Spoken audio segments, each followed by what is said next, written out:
Hello everyone. Well, today we're going to be looking at the very first Hammer Dracula movie. So, without further ado, here we go. In May 1885, Jonathan Harker arrives at the castle of Count Dracula near Klausenburg to take up his post as librarian.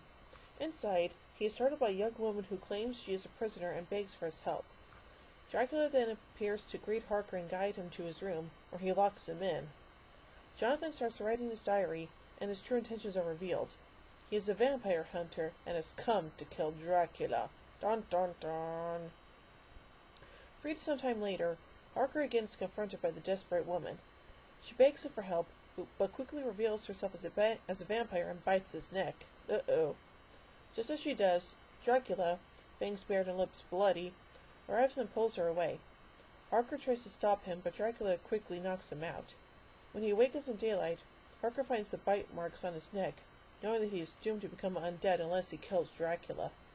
After writing his final entry, he hides his journal in a shrine to the Virgin Mary outside the castle and descends into the crypt, where he finds Dracula and the vampire woman resting in their coffins. Armed with a stake, he impales the woman first, who, as he looks on, immediately ages from young to old. However, as the sun sets, and when he turns to Dracula's coffin with the intention of killing the vampire, he finds it empty. Dracula soon reveals that he has awakened and closes the door to the room. Uh-oh. A day passes, and Dr. Van Helsing arrives in Klausenburg looking for Harker. An innkeeper's daughter gives him Harker's journal. When he arrives at the castle, a hearse carriage speeds by with a coffin in it, nearly hitting him. Searching the castle, he finds it deserted, though comes across the portrait Harker had of Lucy and Mina, only now with the photos gone. Exploring further, Helsing eventually reaches the crypt where he finds the remains of the vampire woman and, to his horror, Harker in Dracula's coffin, transformed into a vampire. No! Helsing solemnly stakes Harker before he leaves to deliver the veiled news of Harker's death in person to wary Arthur Holmwood and his wife Mina, brother and sister-in-law of Harker's fiancée, Lucy Holmwood. Lucy is ill, so the news is kept from her and Lucy's little niece, Tanya. But, when night falls, Lucy removes the crucifix from around her neck, opens the doors to her terrace, and lays bare her neck. Already, it bears the mark of a vampire bite. Soon Dracula arrives and bites her again. Ugh. Mina seeks out Van Helsing's aid in treating Lucy's declining health. Lucy begs Gerda the maid to remove the prescribed garlic bouquets, and she's found dead the next day. Realizing that Lucy will arise as a vampire, Van Helsing turns over Harker's diary journal to the grief-stricken Arthur to reveal the truth about Jonathan's death. 3 days after Lucy is interred, Tanya is spirited away into the night and is turned by a policeman, claiming to Arthur and Mina that Lucy had beckoned her, much to their shock.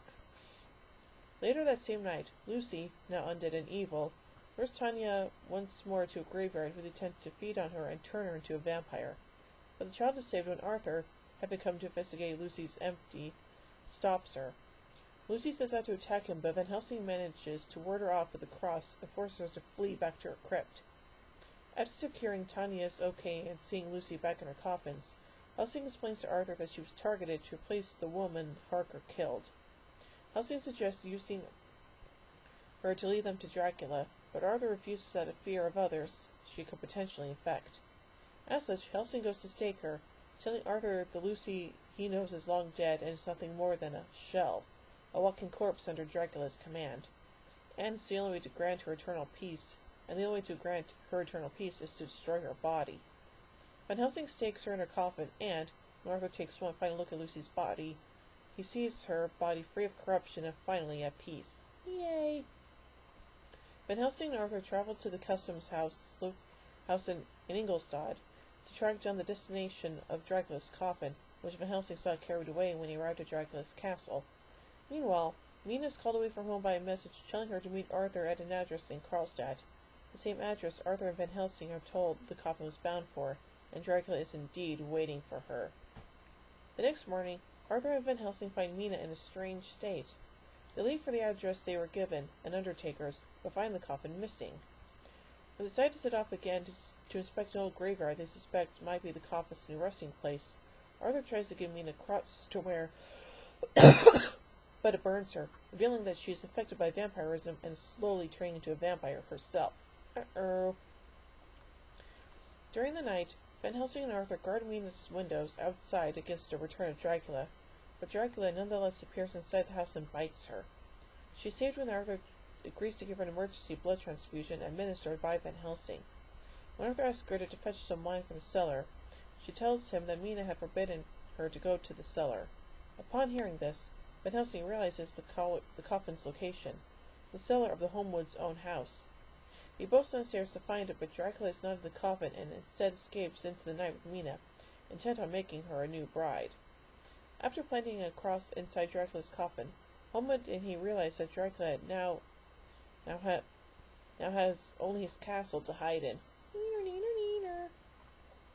A chase then begins as Dracula rushes to return to his castle near Klausenberg before sunrise. He attempts to bury Mina alive outside the crypts, but is caught by Van Helsing and Arthur. Inside the castle, Van Helsing and Dracula struggle. Van Helsing tears open the curtain to let in the sunlight and, forming across from 2 candlesticks, he forces Dracula into it. Dracula crumbles into dust as Van Helsing looks on. Mina recovers, the cross-shaped scar fading from her hand, indicating that she has been saved. Yay! As she recovers, Dracula's ashes blow away, leaving only his clothes and ring behind. Whew! Man, that was a lot of stuff, but hey, it was pretty darn good if all things considered, and well, it's definitely a little more on the frightening edge rather than the Universal Dracula movie, so yeah. Anyway, let's look at some production notes.